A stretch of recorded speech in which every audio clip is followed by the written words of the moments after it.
Well, first, you need a concentrated source of Beta Sitosterol, and even the saw palmetto berry, the plant recognized as one of the best sources of Beta Sitosterol, contains only 333 parts per million of Beta Sitosterol. To get 1 gram of Beta Sitosterol from saw palmetto, you would need to have over 6.5 pounds of saw palmetto berries. Furthermore, Beta Sitosterol is very poorly absorbed orally.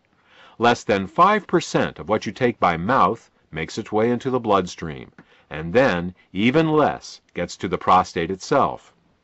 Thus, to absorb 1 gram of Beta Sitosterol a day from saw palmetto berries, you would actually need to eat over 132 pounds of the berries a day.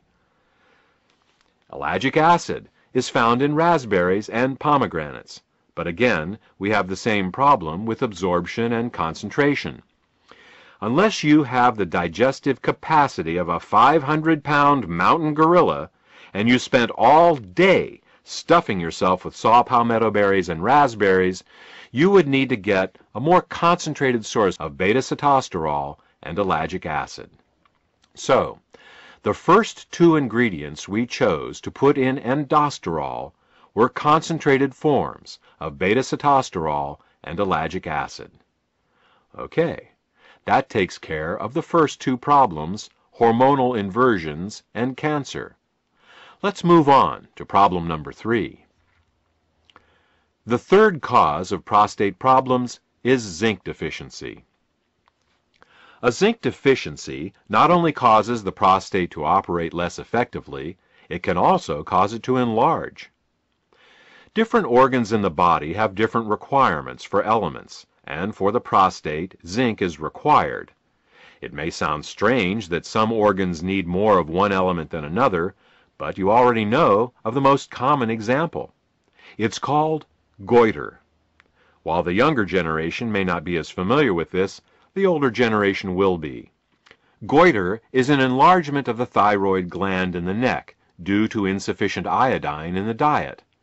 Iodine is a heavy element, and rain typically washes it out of mountainous soil into the rivers and eventually into the sea.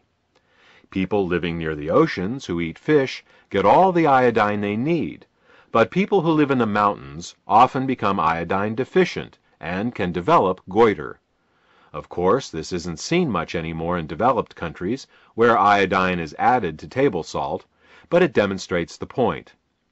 Individual organs, or glands, have specific mineral requirements, and when they don't get what they need, they malfunction and can enlarge. Thus, prostate enlargement can be considered prostate goiter. Unfortunately, zinc is not added to table salt like iodine is. This, added to the fact that zinc becomes more difficult to absorb with age, leads to the widespread zinc deficiencies we see today. Keeping in mind that we not only need to supplement with zinc, but deliver it to the body in a highly absorbable form, the third ingredient in endosterol is pumpkin extract, which is high in bioavailable zinc. The fourth cause of prostate problems is cadmium toxicity.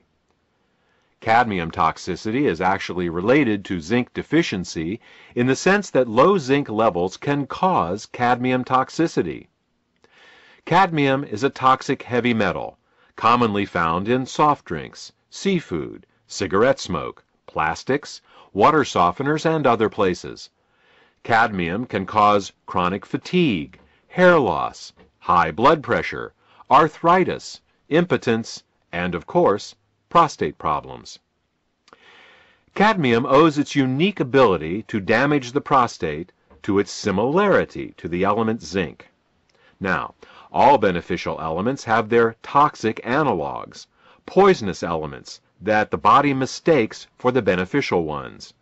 This is due to similarities in the atomic radius and electrical charge of certain elements.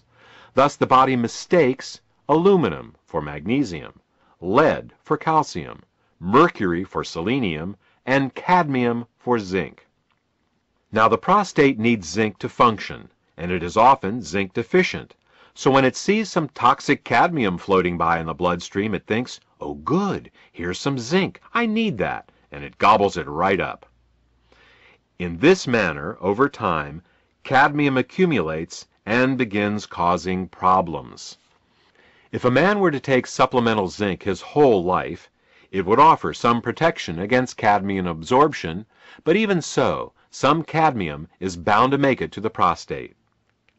The only way to deal with cadmium is to remove it with a chelator. A chelator is an ingredient that has a very strong attraction to a particular element. If the attraction it has is stronger than the attraction the body has for that element, the chelator can pull that element out from the body. The safest and most effective cadmium chelator is called EDTA. EDTA is an amino acid that has a 50-year history of removing toxic metals like cadmium from the body. Once EDTA has attached itself to cadmium, the entire complex becomes water-soluble and will be eliminated harmlessly in the urine within a few hours. Thus, EDTA is the fourth ingredient in indosterol. The fifth cause of prostate problems is calcium deposits in the prostate. We've discussed cadmium, and we can agree that it is a toxic metal. But what about calcium? Isn't calcium vital for our health? Absolutely. Calcium keeps our bones and teeth healthy and has many important roles to play in our biochemistry. What is not commonly known is that as we age, calcium migrates from the bones and teeth, where it belongs, into the soft tissues and organs of the body. When calcium does this, it turns from a beneficial mineral into a pathological one. When calcium moves into the kidneys, we get kidney stones. When it deposits in the gallbladder, we get gallstones. When calcium migrates into the arteries, we get arteriosclerosis and atherosclerosis. When calcium gets into the joints, we get arthritis. And when calcium gets into the prostate, we get prostatic calculi, also known as prostate stones. In addition to being a gland, the prostate is also a small pump, and like any pump, it needs to be free of debris to function properly. As we age, these tiny prostate stones accumulate, reducing the prostate's health and functionality. Now, there are two ways to remove prostate stones. The first is a medical procedure that involves a catheterization. Ouch! The second is with EDTA, which goes in and pulls the calcium out, just like it removes the cadmium. Thus, EDTA serves double duty, supporting both the removal of toxic cadmium and also calcium stones.